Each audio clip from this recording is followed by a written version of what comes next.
We are very delighted to have with us tonight somebody who knows Michael Jackson very, very well. The man who successfully defended Michael Jackson during Michael Jackson's child molestation case, and I'm talking about the one and only attorney Tom Mesereau. Tom, thank you for being here tonight. And this has been a very difficult day for me personally.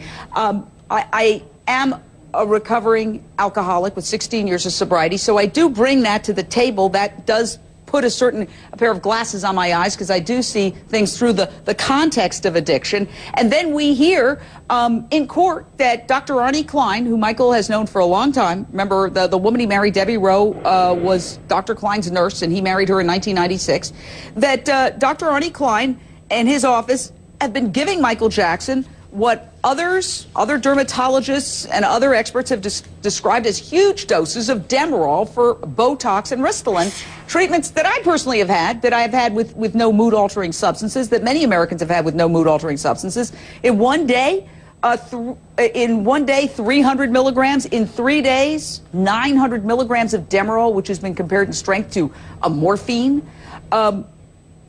What do you make of it? Because you were there with Michael Jackson during the toughest times of his life. Well, I met him approximately 9 months before the trial started. I worked with him intensely during those 9 months with my law firm partner, Susan Yu, who was my co-counsel. We worked with him for 5 months during that trial, very intensely. I never saw him addicted to anything. I never saw him inarticulate or uncooperative. He was always lucid and clear with me. I never saw him take a drug of any kind. And I'm not prepared to say he was an addict based on my experiences, because he wasn't. He was working very diligently and intelligently and clearly with Susan and I as we prepared the defense to his criminal case. Those are my direct experiences. I never saw an addicted person. One of the things that's so complex about Michael Jackson, and I am a huge fan of his, I think he is and was a musical genius, and he's with the musical greats of all time, so I have no axe to grind. But part of it is that you start looking at his history. The fact that in 1993 he did say that he was addicted to painkillers, and there are those, including myself, who have always believed once an addict, always an addict, and you're just in recovery. And then there are things like what happened with the Mickey Fine Pharmacy. There was a lawsuit involving $100,000 of prescription pills or drugs that he ordered that he did not pay for, allegedly, and they ended up settling out of court. The Mickey Fine Pharmacy is very next door, very close to the offices of Dr. Arnie Klein. And now you have these medical records showing that Dr. Arnie Klein gave him Demerol, which is a highly addictive substance. That's why it's a controlled substance. And he even wrote a song about Demerol called Morphine. Michael Jackson did. So how do you combine those two disparate portraits? Well, again, my experiences are my own. I never saw an addict, and the person I work with could not have been addicted to anything because he was so clear and articulate and cooperative with me. And this was a tough period.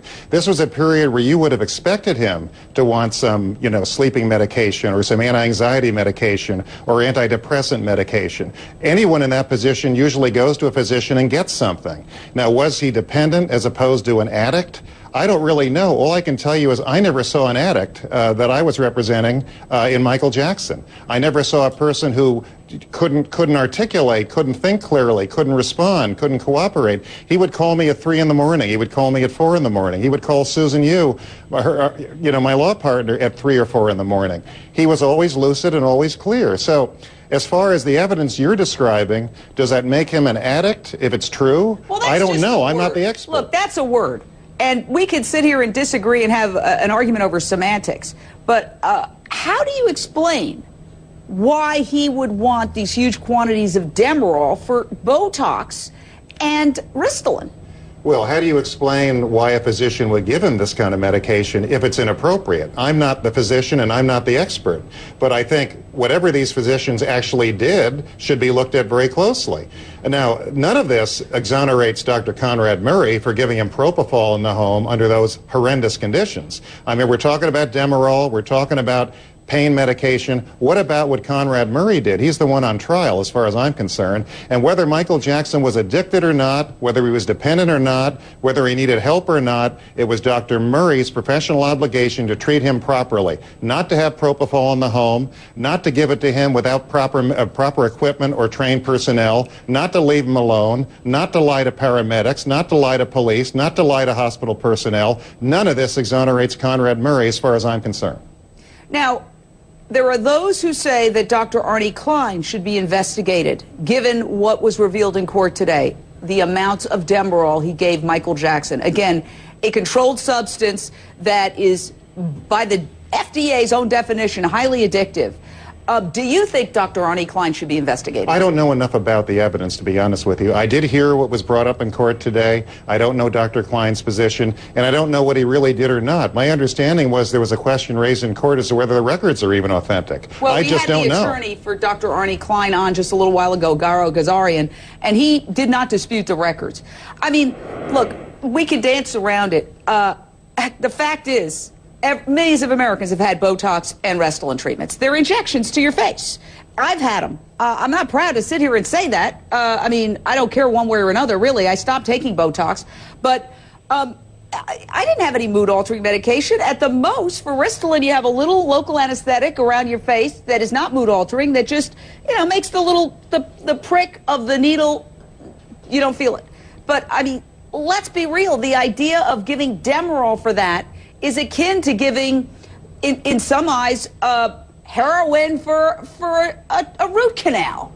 Well, based on what was said in court today, it doesn't sound appropriate, but I don't know Dr. Klein's position, and I don't know what he really gave him and what the purposes were. I've never had Botox, but in my family there was a history of alcoholism, but the alcoholics drank alcohol. I never saw Michael Jackson take anything.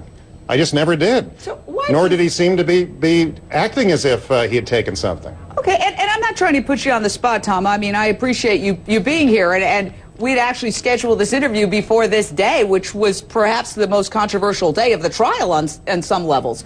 But when somebody says, hey, you've got like a $100,000 bill at Mickey Fine Pharmacy for prescriptions, other people would draw a conclusion, well, then the person who has used 19 aliases to get prescription drugs, which is what the estimates are that Michael Jackson used, 19 aliases, has a problem on some level. Well, the information you've just described is disturbing, but what does it have to do with Dr. Murray? What does it have to do with propofol? What does it have to do with him not being candid with paramedics who arrived to try and revive him? It has nothing to do with it as far as I'm concerned. It's the defense trying to devalue Michael Jackson, demean him, try and make him look like a hopeless addict who is making his own decisions, and to try and exonerate their client. And I hope it doesn't work. How do you think the defense and the prosecution are doing? Give us a grade for each side. The prosecution gave a very strong, compelling, clear, logical case, and they made things very understandable for this jury. The defense had to sit there patiently, as they always do, and get their turn to tell their story. These are professional advocates. They're doing a very aggressive job for their client, which they're supposed to do. I don't think their cross-examination was terribly effective on the prosecution witnesses, and I think the witnesses they're calling are a mixed bag. You know, they're giving them some of the things they want, but they're also paying a price for all of them. I think in the end, the focus is going to be on what Conrad Murray did to Michael Jackson, not what other doctors did or whatever weaknesses Michael Jackson may have had. Look, and we're going to show some video of Michael Jackson as we talk about this. Again, I have no desire to say anything that is unflattering about Michael Jackson. I was very fair, and I think that's one of the reasons you talked to me when we covered the Michael Jackson child molestation trial, when a lot of people said, oh, he's going to be convicted. I said, I have no idea. I don't know. And it turns out he was acquitted on all counts. And a lot of the things that people said about him were not true and were very mean and nasty. But I also do a disservice to myself as a person who focuses on recovery, who's written 2 books on recovery, not to discuss the issue of addiction if it's staring us in the face in court with an addiction specialist saying, in his opinion, Michael Jackson had developed a dependency on opiates. So my concern, Tom, is that by not discussing it or by glossing over it, are we, in essence, becoming part of the problem? Because America has a huge addiction problem. More people are ODing from prescription drugs, legal drugs, than they are from illegal drugs. Well, there was an article in the LA Times recently that more Americans are dying from prescription drugs than car accidents, which was the first time in history that's ever been documented. So I completely sympathize with your concern. What I don't want is for your concerns to obscure what the real issue in this case is what did Conrad Murray do to Michael Jackson in his home with a dangerous anesthetic called propofol? And what he did was absolutely outrageous. He didn't know how to use it. He didn't use it properly. He didn't have heart monitoring equipment, breathing equipment. He didn't have a trained anesthesiologist. He left it all around in Michael Jackson's room, and he lied to paramedics, as far as I'm concerned, who wanted to know what Michael had taken so they could try to revive him. 10 seconds. Do you think Dr. Conrad Murray is going to get convicted? Yes or no? You never know what a jury will do. You really don't. Yeah. But I think the prosecution has presented a very strong case. Thank you, Tom Mesereau. You are a doll for coming on. And again, my favorite attorney on the planet. I have to say, I've seen a lot of them. We'll be right back. Thank you.